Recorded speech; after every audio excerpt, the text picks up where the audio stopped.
Yes, I became the England head coach in 1997, but before I had two kind of business careers. When I left university, I joined Rank Xerox as a kind of graduate trainee. Worked in the UK, but probably most important, I worked in Australia. I was a sales director based out of Sydney, where I ran the sales side of Xerox over there. So I had kind of 8 years working for Xerox, including 5 in Australia, which was great. I mean, Xerox was a great training company, certainly in terms of sales, but also in terms of leadership. So, it gave me a great start. And then when we came back from Australia, I basically set up a small leasing and finance company based on the skills I learned with Xerox. So a lot of, leasing and finance of office equipment and small company. At our height we had 10 people. So I went from sort of working in a big corporate environment to Xerox, then running my own small company of 10 people, which was again great, and I really enjoyed that. And then eight years doing that, it was going very well. Became a rugby union, went professional, and I became the first full-time professional coach. And I think those two careers, one in the big corporate and then one running my own small business, gave me a really good kind of grounding and foothold to taking over the England job, which is running a business. It's a sports, but it's no different than running your own small leasing company.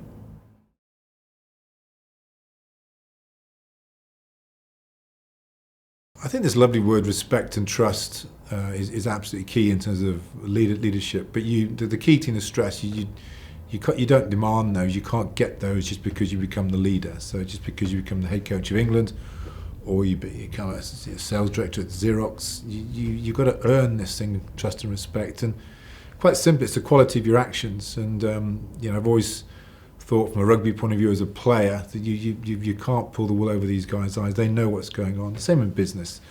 I think when you're in the team and you're being led by people, you know which people are really putting it in, who's really delivering it. So it's just the classic throwing the kitchen sink at everything. And one of my favourite sayings is, in a leadership role is great teams made of great individuals. I put a huge amount of stall if I'm working with a team that's business or sport, of really trying to improve every individual. I think every individual is different, and I think if you improve every individual, the team thing comes together a lot easier. If they generally know that you are on their side, you're doing everything you could to actually improve them, you'll get it back in bucket loads. It's sometimes when you treat everyone the same, someone may not quite fit the norm. So it's all about managing individuals and trying to make every individual better, and then the team stuff kind of takes care of itself. And I think if you do that, these lovely words, trust and respect, comes in. And when you hear, obviously in the sporting world, you hear interviews of people, players doing interviews on the media. When you hear the words trust and respect, associated with your name, it kind of gives you good feeling. But it's something that just comes over time. You can't shortcut it. It just happens. But it's just by looking after every individual in the actual team.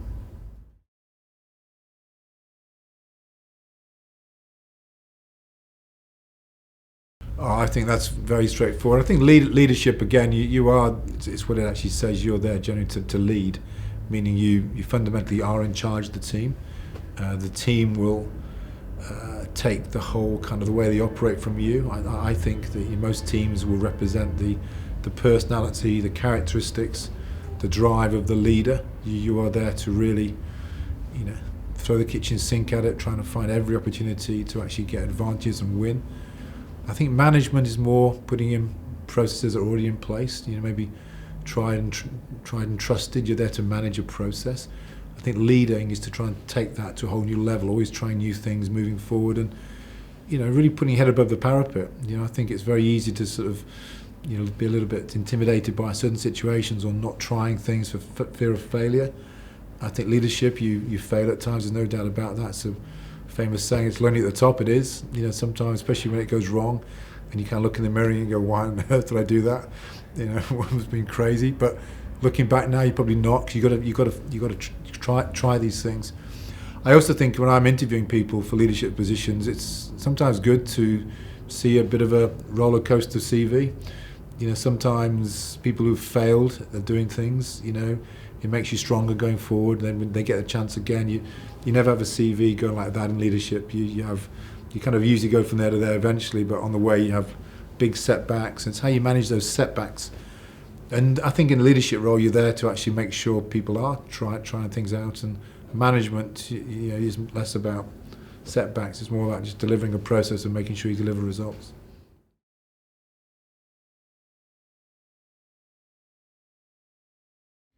I don't think a rugby leader needs to be ruthless. No, I think you've just got to be incredibly honest.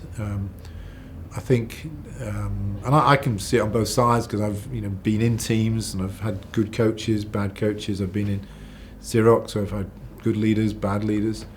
I don't think you need to be ruthless. I think you just get trust and respect by the quality of the actions of that leader. And if you are really helping everybody, you will get trust and respect. Sometimes some of the best leaders are very calm, very calculated. The key thing is honesty. I think, certainly in the sporting world, I probably had more one-on-one meetings with players than probably most coaches I've seen when I've actually seen people operate. I like doing things one-on-one, just eyeballing people, telling them exactly what's going to happen, what it's like. And sometimes that's bad news. You've got to leave people out your teams, you've got to give them bad news. But as long as you set the scene for that situation, meaning you know how they're going to react, in other words, they've got to understand to go from there to there. It's not always giving the information or knowledge that they may want to hear.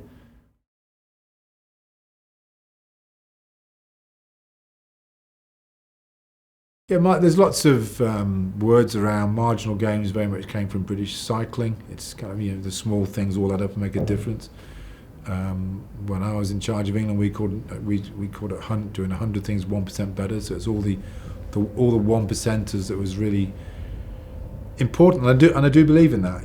I just believe in detail. I don't think normally in most businesses, I'm sure there are some exceptions, or sports teams, you very rarely come up against one massive thing that's going to change the whole direction of what it does. It's kind of breaking all these things down and just really looking at every possible area of, quite simply, how can we do it better? And that's, I think, going back to your question on leadership, you're there to try new things. How can we get these marginal gains? How can we move those forward? Critical non-essentials is very, very similar. It's kind of, as the word says, they're critical but not essential. They may not be the big thing, but always little bits of detail that add up. And that's a great word, because if you get all the critical non-essentials right, they all do add up. And whether you're a customer or someone who works that business, it does make a difference to see all the detail that goes into place. So they're all the same sort of words, but they all mean the same. So they're all different sort of words, but they all mean the same thing. And it's just about a real attention and focus on detail in everything you actually do.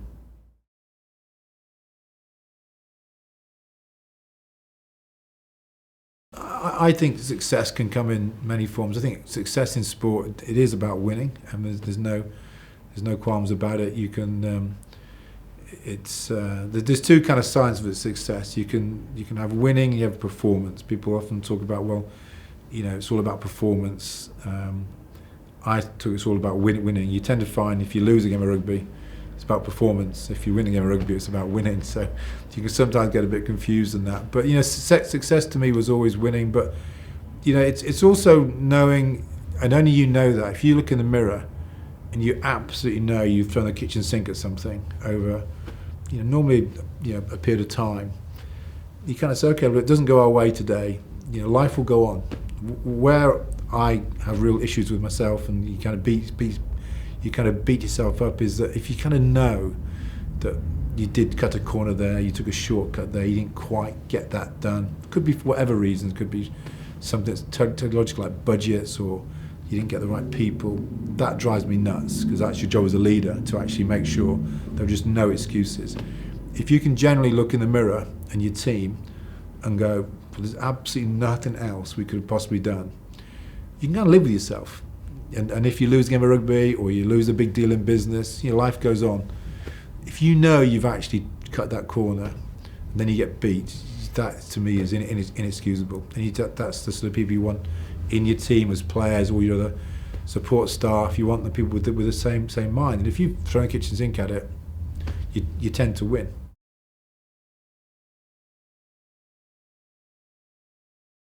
Innovation and risk taking, I wouldn't say it's essential. I think it's something that fits very comfortably with myself. I think it's, I quite like taking risks. I like trying new things. But it's not a case of trying new things to be smart or gimmicky. It's try new things because you generally believe this can make a difference.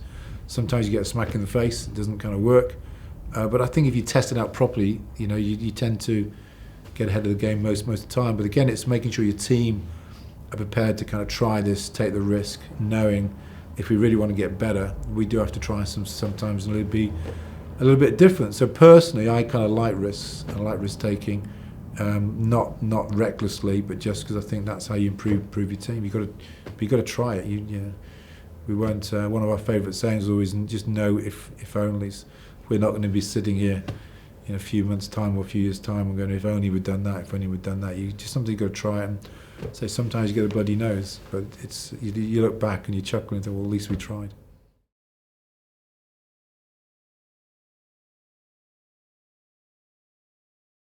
TCUP, thinking correctly under pressure, as I said, is one of the key characteristics of leveraging your talent, how you perform under pressure. And again, I actually got this from an Israeli guy called Yehuda Shinir, who's a good friend of mine, who's an amazing guy, but he worked in the Israeli Armed Forces, who, are tough. Those guys know what they're doing, and they called it CTUP, which was correctly thinking under pressure, and I just shifted the words around, make it very English, so it's thinking correctly under pressure.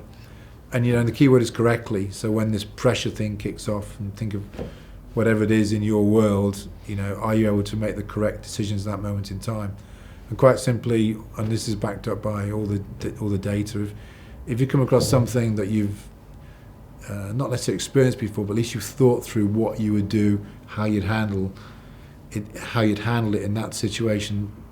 If it then arises and occurs, there's a very high chance you'll think correctly under pressure. And it's almost as simple as that. So there should be nothing in sport or business that happens that you've not actually thought, what would we do, what would we do, what would we do, how would handle it, how would handle that situation, and that's what it is. So, I see so many sports teams and businesses, in a real pressure situations, almost freeze and choke because they're not quite sure what to do. It's quite simply because they're not thought through beforehand how to handle that situation.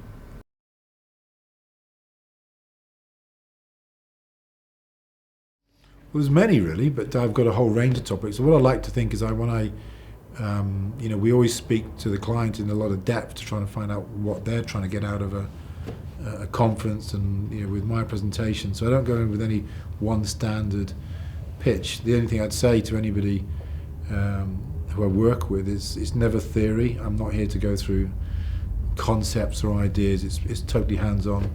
What I learned at Xerox, what I learned with my own business, what I learned with England Rugby.